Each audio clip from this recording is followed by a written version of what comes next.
U Evropi su počeli ubijati Židove i naš stanar koji je bio često na putu u Evropi se vratio i rekao je mojoj mami da ona mora da pobjegne, ima dijete, ima dužnost da spasi to dijete i ako će ostati u Sarajevu, svi će biti ubijeni. Ja mislim da je ona to uzela jako ozbiljno, prodala je sve što je mogla i osim toga ja mislim da su joj ljudi pomogli dobiti papire koje su trebali da prođu granicu. Ljudi koji je moj otac koji je umro kad sam ja bila 4 mjeseca prije rata i oni su joj pomogli da izađe iz Sarajeva u Mostar i iz Mostara u Split. Kad je moja mama odlučila da ostavi Sarajevo, ona je molila njezine roditelje i 2 sestre da se priključe njoj i da ostave Sarajevo. Moja baka i dedo nisu htjeli i da su svi ostali u Sarajevu u našoj kući.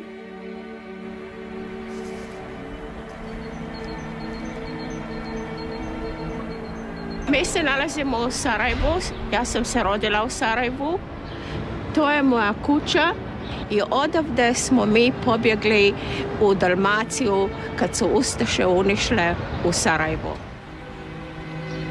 Sarajevo je prije Drugog svjetskog rata bilo jedan od velikih, možda drugi ili treći jevrejski centar na Balkanu. U Sarajevu je živjelo oko 11.500 Jevreja, u cijeloj Bosni nešto oko 14.000. Hajde kažem, ako je Sarajevo imalo 45 do 50.000 stanovnika, 11.500 Jevreja, znači svaki 4., 5. stanovnik je bio Jevrej.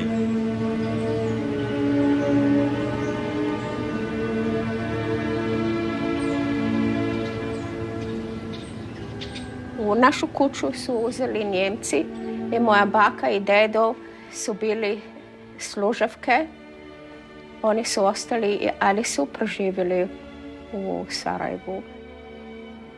Imam nekoliko slika koja je moja mama snimila u Splitu i u Korčuli i poslala njezinim roditeljima u Sarajevo.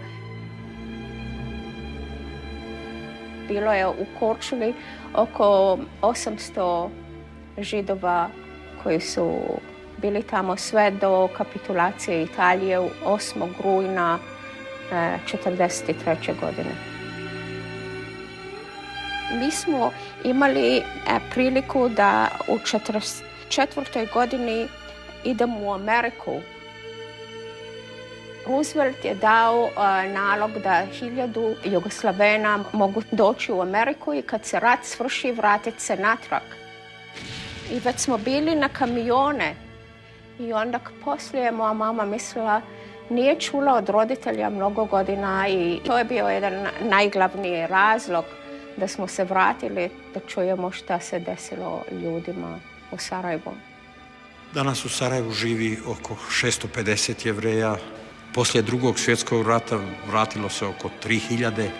Ljudi su došli, vratili se na ništa, iz logora, iz zarobljeništva, iz zbjegova raznih. Ja mislim da je Tito htio Židove van. Židovi su bili cijelo vrijeme simbol šta se desilo u ratu. Kad smo prošli u Izrael, bilo je jako teško roditeljima jer život u Izraelu je bio jako težak. Izrael je bila jako mlada država, ali su imali mir. Nije bio komunizam, nije bio fašizam. Nadali su se da njihovoj djeci će biti jedan dan bolje.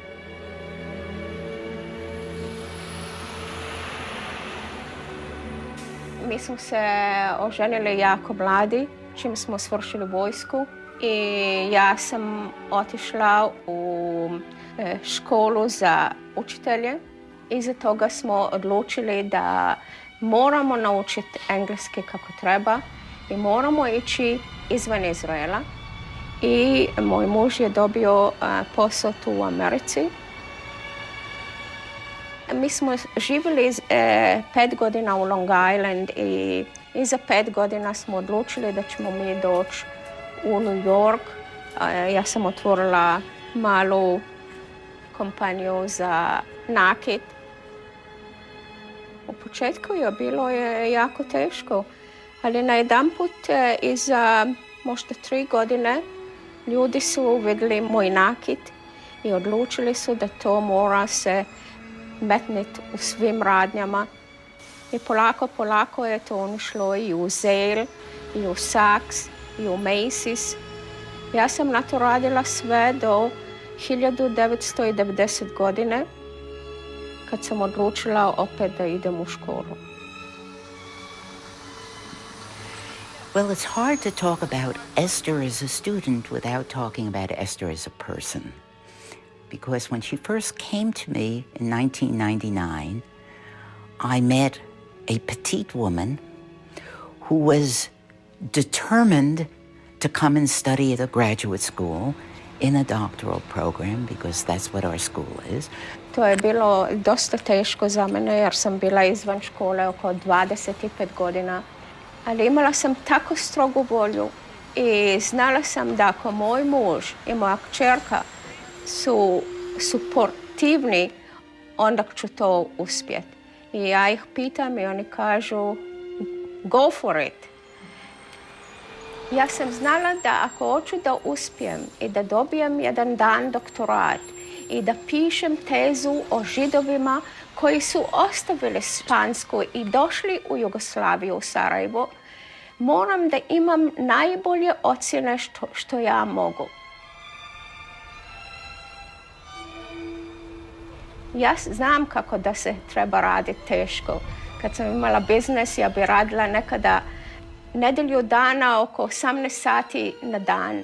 I tako sam ja tu metodu od rada prevela iz biznesa u biznes biti student.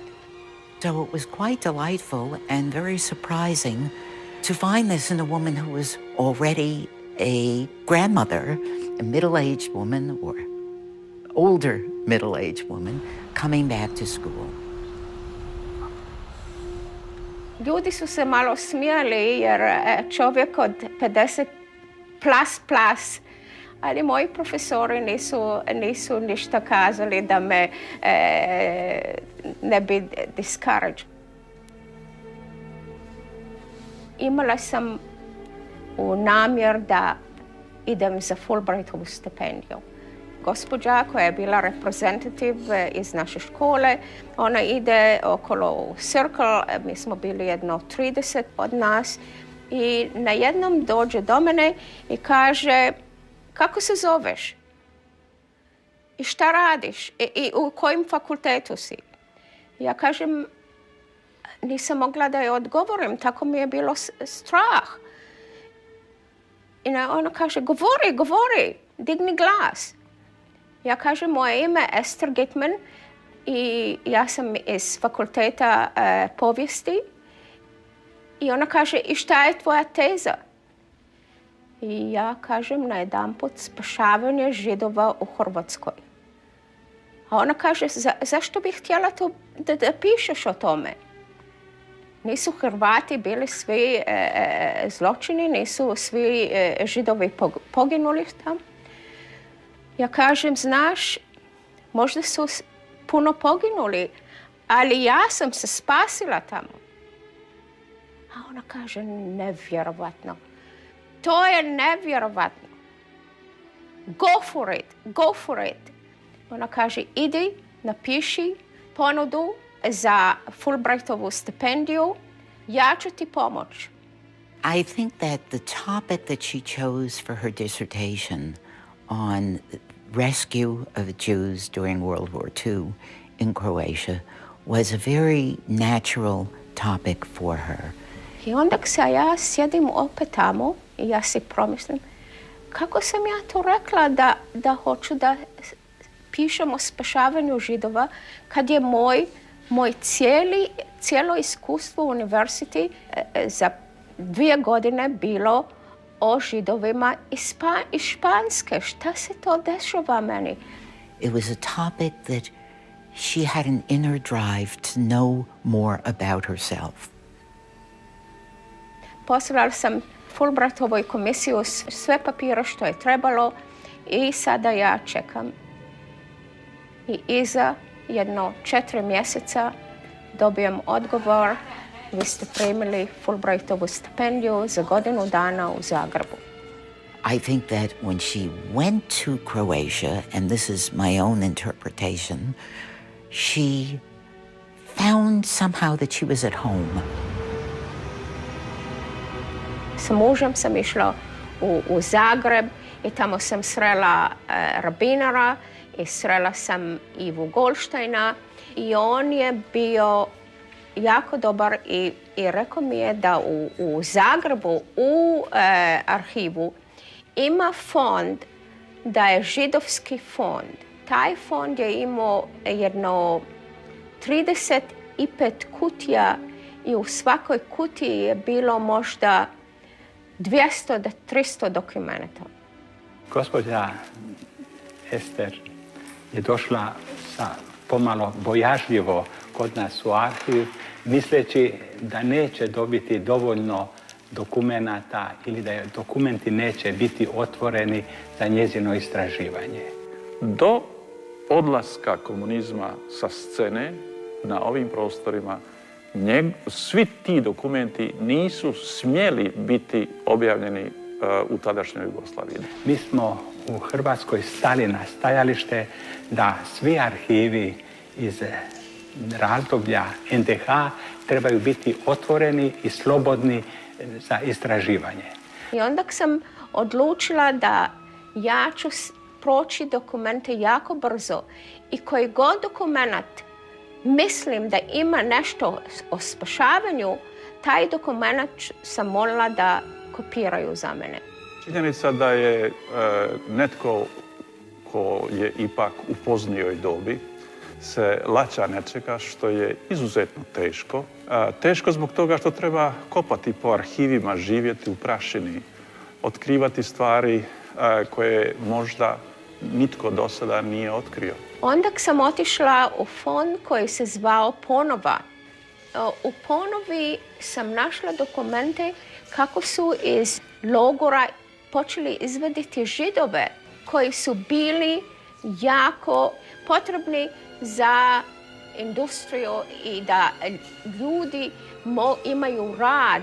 Jer kad su oduzeli i dali ustašima ova poduzeća, oni su mislili da zgrada i mašine, oni same rade i čine novac. I oni su sve potrošili, sav novac su potrošili i na jednom stotine Zagrebčana su izgubili posao. Ne odgovara historijskoj istini da su ustaše imali široku podršku u narodu. Istina jest da u prvo vrijeme, ja se toga sjećam, 1941. kada su došli ustaše u grad, onda je u Zagreb, recimo, onda je postojala neka vrsta oduševljenja jer su ljudi mislili, aha, sada se ostvaruje naša želja za samostalnošću, ali već kasnije u 1941. kad se vidjelo šta se događa, kako su počela ubijanja i tako dalje, to se stubokom promijenilo. What has happened in the archives, I landed on files that were dedicated to the Jewish issues from 1941 to 1945. Actually, there were very interesting things that when I looked in the Truščina book, which is a book of all those who perished during the war, I would find people that were documented as dead, and then I would see them again appear in 43 or 44, and I would run to Dr. Kolanović and say, well, how come these people, you put them as dead, but he's alive still in 43 or 44? And he told me that they had to start from a certain point, and it was that whoever was taken in 1941 to concentration camp, they assumed immediately that he was dead. Nije bilo dopušteno istraživanje. Smatralo se da postoje neke delikatne teme koji su samo određeni krugovi, to jest članovi Komunističke partije Hrvatske u Hrvatskoj mogli istraživati. Usually, historians who do not have the luxury of time to be a year in an archive and they take one document from 1941 and one from 42 and then maybe two from 43 can never have and find really how the process went and how rescue took place. Kad sam ja vidio kakve sve dokumente je ona našla, onda sam bio uistinu impresioniran. And I collected I reviewed maybe 30,000 documents and copied 5,000. It was very easy once I categorized the documents. It was easy for me to find 7 categories of rescue, like rescue by individual Croatian, from villages, from cities, who wrote petition letters on behalf of their Jewish friends, neighbors, relatives, and emphasizing their incredibly good qualities, loyal to Croatia, honest people, hardworking, generous. Can you imagine something like this happening that they write to the authorities, to the Ustaše who are determined to kill the Jews? They are writing all these incredible qualities that the Jews have and they want them back. There was even a mother of a sworn Ustaše, Gubac, Mrs. Gubac, wrote to Pavelić personally and said to him, I supported your cause from day one, and here you are sending this family to concentration camps, but they are the basis for us to build our country. I ask you to send them back to Zagreb. Evo da vam kažem, prije 7-8 dana mi je dolazio inženjer Isuka Biljo iz Hajfe, jedan stari gospodin, čiju je porodicu spasila jedna hrvatska porodica od gospođe i gospodina Heberhardt, koji su nosioci ordena pravednika iz Jadvašema. Oni su njih spasili, znači taj je Hrvat, iako je bio u ustaškim jedinicama, prebacio do Mostara, onda su oni dalje i on je, ajde kažem, preživio taj rat. And there were so many of these amazing incidences that I never thought that I will find, because even I thought initially that all the Croats were Ustaše. Nemojte ljude dijeliti nikada po nacijama, molim vas. Postoje ljudi i postoje neljudi. I u tim teškim trenucima, kad je rat, kad su konflikti, onda do izražaja dolaze i jedni i drugi.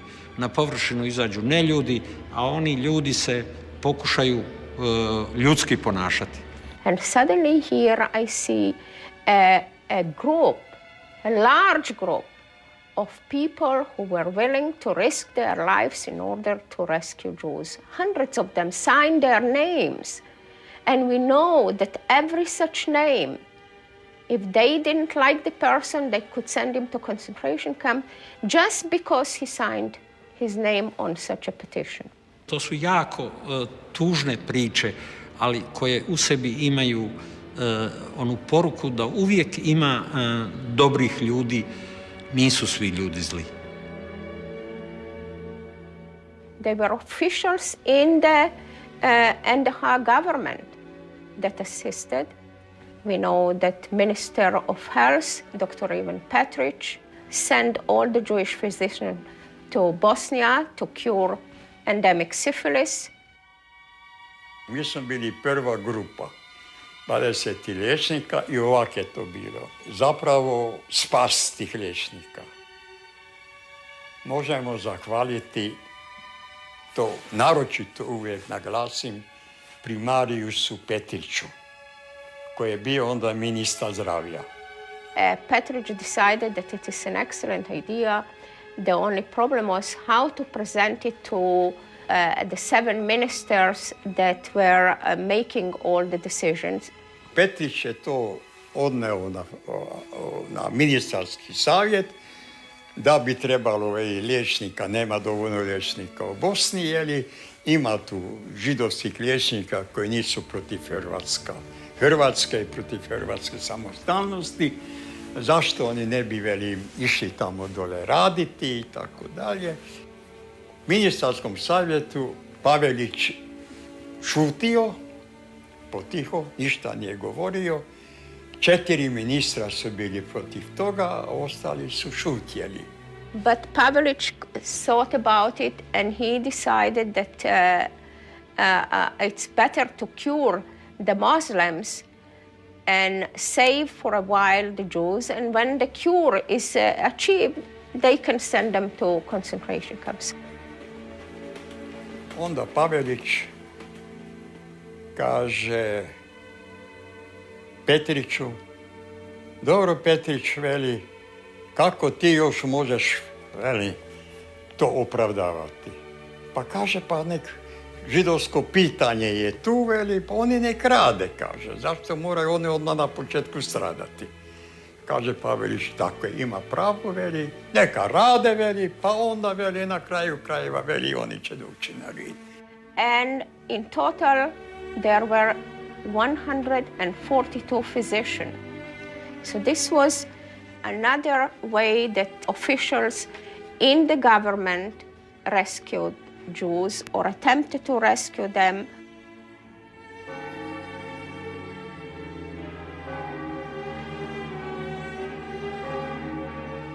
Then suddenly, Archbishop Stepinac. This really came to me as a great surprise. The beginning was not in the documents, really, but it was from people.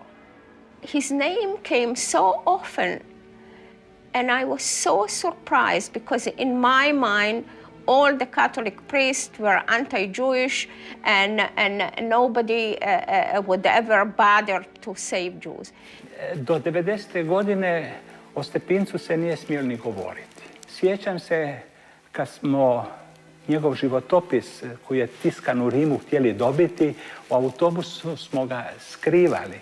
Jedan župnik je nabavio 3 primjerka i bojeći se da će zato nekoga pozvati na odgovornost, je zakopao u zemlju i mi smo nakon 90. godine restaurirali ta 3 primjerka. And suddenly I hear this name, Stepinac, and I say, who is this guy? And they said, well, he was the Archbishop of Zagreb.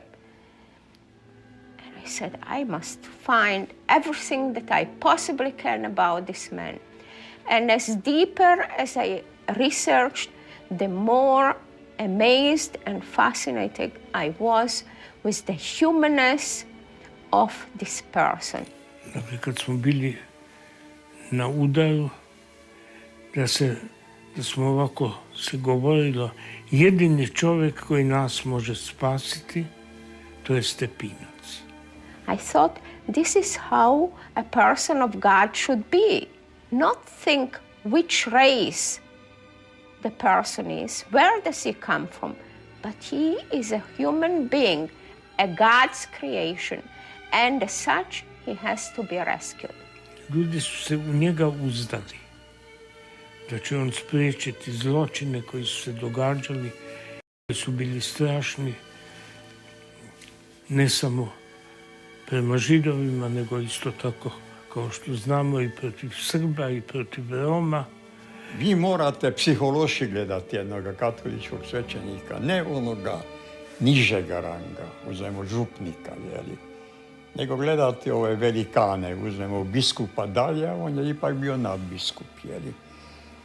Više oni nisu imali te moći, ti biskupi, nadbiskupi kao u srednjem vijeku. Oni su igrali jednu veliku društvenu ulogu, ali moć, političku moć, one nisu imali. He instilled in the mind of the Croatian people, in his sermons, in his daily talks, that we do not recognize races. There is only one race, and it is the humankind created by God. Stepinac nije bio antisemita, to je sigurno. On je bio liberalan čovjek. The Nazis and the Ustaše were very angry with him. His life was in danger. And in fact, in 1943, he was scared himself that he is going to die, not for himself, but for all the people that were under his protection. He felt that the Croatian people will suffer for years from what Ustaše did, less than 2 months into the war. He already distanced himself totally from the regime, and he began writing letters to both Artukovic, the interior minister, and to Pavelic, the poglavnik, instructed them to change their conduct regarding the Jews. Although he hated communism as much as Nazism, and he was more concerned about the future, not about the present. And Pavelic for him was just a heavy presence that eventually will disappear. Naime, SS neko vrijeme, za vrijeme NDH, bili su zabrinuti da li se u Hrvatskoj ozbiljno shvaća antisemitizam, jer je donesen neki zakon o počasnom arijevstvu koji se nije sviđao Njemcima. Pa su onda saznali da je Pavelićeva žena, koja je imala židovsku krv, a naročito žena do poglavnika Dide Kvaternika, koja je imala židovsku krv, pa je postojala neka sumnja da se u Hrvatskoj ne uzima ozbiljno taj progon Židova. But we also know that he actually saved Zagreb. He managed to reach the headquarters, Allies headquarters, ask them to please not bomb Zagreb. And I believe that he really saved the people and saved the city of Zagreb and saved the Catholic Church in this part of the war. There are 60 letters that were sent from survivors to Yad Vashem to declare Stepinac as righteous among nations. It did not happen yet. Hrvatsko-izraelsko društvo, kad je bio na čelu tog društva Montiljo, ja sam bio onda potpredsjednik 8 godina, 2 puta smo doneli odluku da Stepincu daju naslov pravednika. I to smo poslali i u Izrael. Nažalost, to do sada ništa od toga. Others who did less than he did were recognized as righteous. But I believe that after my generation passes away and a new generation that doesn't carry any baggage on their backs will rise up and look at this document, and I think that they will see what I saw some years ago. Znalo se da je nadbiskup Stepinac spašavao ne samo Židove, nego i čak i komuniste koji su ga kasnije sudili. Stepinac saved the Croatian people and the Catholic Church in Croatia. First of all, he did not ever want to leave Croatia. Stepinac's worst fear, I think, was that at one day his entire Croatian people are going to suffer because of what Ustaše did. We cannot say today and point out to young Croatian children and said, you are an Ustaše. This is a philosophy that does not exist now, and they are trying to prevent it. And we have to accept the Croatian people fresh, free of the stigma, free of the Ustaše regime. One of the greatest historian of the Holocaust, Jewish historian, Yehuda Bauer, spoke at the Bundestag, and he said that if it will be only Germans who committed a crime, And since we resolved this problem of the Germans now, then the world will be free of crime. But we cannot even dare to think like this. Immediately, a year after I finished my PhD, I applied for a postdoctoral work at the Holocaust Museum, and there were many professors from various parts of the world and from Israel, and they were very curious about the topic that I have selected for my PhD dissertation. And when they heard that I am working on a rescue of Jews in NDH, it was quite a laughable matter to many because they didn't believe that there was any rescue. Koliko god je bilo zla koje treba osuditi u NDH, toliko isto je bilo i dobra koje su ljudi činili. Upravo na to dobro je doktorica Gitman stavila naglasak. And then I started to show the documents, especially the letters from ordinary citizens where they could not understand why they are taking Jews to concentration camps. When I showed this letter, really professors couldn't believe. They were so surprised. How can it be? And they wanted me to translate exactly every word that is written in the letter. And eventually they were convinced that it was done really purely on humanitarian basis. Her book will provide another voice in a chapter with many voices and many points of view and a lot of problematic interpretive questions that remain to be. That if I am right and I interpreted correctly the documents, which I think that I did, I think that my book can make contribution to better understanding of each other.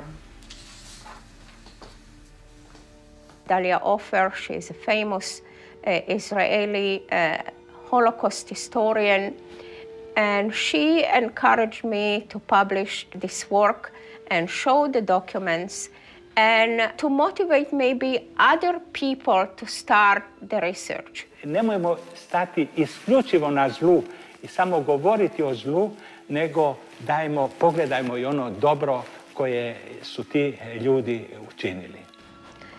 You cannot judge all the Croatian people because there were 28 or 40,000 Ustaše in the country.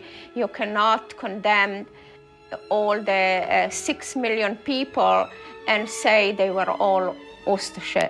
Nakon svih ratova, nakon svih strahota, uvijek na dugi rok najbolje iznaći punu istinu. Jer sve ostalo je samo primirje, a nije trajan i stabilan mir na zdravim osnovama, s time da se stvari guraju. It is true in every country, in every nation. We have good people and we have bad people, and we cannot say all the Croats. I think that there were incredibly good Croats.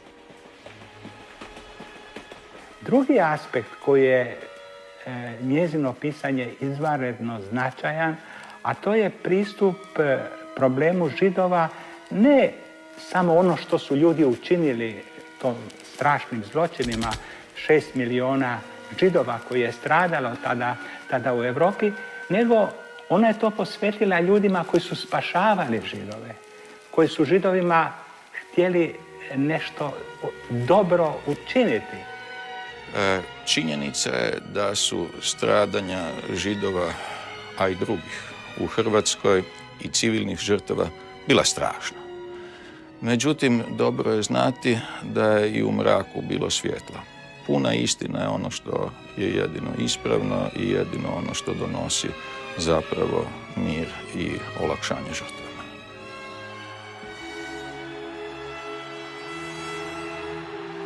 Ja sam dobio pismo kad sam bio student u Parizu. Dobio sam pismo od jako dragog školskog kolege o tome kako se vodi protiv nadbiskupa proces, da je trebao biti saslušan kateheta koji je iz istoga kraja, a da mu nisu dali da bude saslušan. He was judged by the communist regime and found guilty in collaborating with the ustaše. To je bio jedan montirani proces. Ta kaznena djela koje su mu stavili na teret su danas sasvim nebulozna za naše pojmove. Odluka je bila donesena unaprijed, da čak znam radi toga jer sam kao mladi čovjek imao posla sa Vimpulšekom, koji je bio sudac na tom procesu. Politeova obrana i obrane drugih koji su branili Stepinca i Stepinčev konačni govor bili zabranjeni cijelo vrijeme postojanja Jugoslavije. Sam proces protiv Stepinca bio suviše rigorozan i mnogi svjedoci koji bi govorili o Stepincu nisu bili saslušani. I Stepinčeva obrana i sam Stepinac izrekao jednu vrlo jednostavnu istinu, a to je da čovjek, ako ga se poštuje, povijest koja se stvara na poštenju, na koncu mora pobijediti. Interpretacija povijesti koja se temelji na istinskom tumačenju događanja, dokumenata, mora pobijediti. Našom apostolskom vlašću dopuštamo da se sluga Božji Alojzije Stepinac od sada naziva blaženim. I was asked many times what is my opinion regarding Stepinac becoming a saint. As a human being, if I can say, he did saintly things. What the church does with it, I cannot decide. But for me, he is the supreme being. Doktorica Gitman je dala i Stepincu jednu novu dimenziju kao osobi koja je imala hrabrosti javno reći i ustati protiv samog zla. Crkva želi reći da taj čovjek je poštivao druge ljude, druge osobe, druga Božja stvorenja. Upravo je zbog toga postao blaženikom.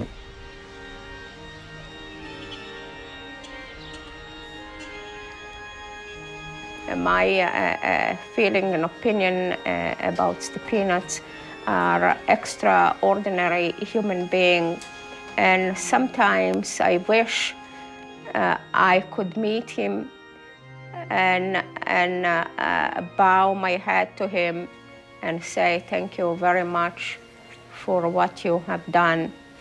I wish I could see him and tell him this myself.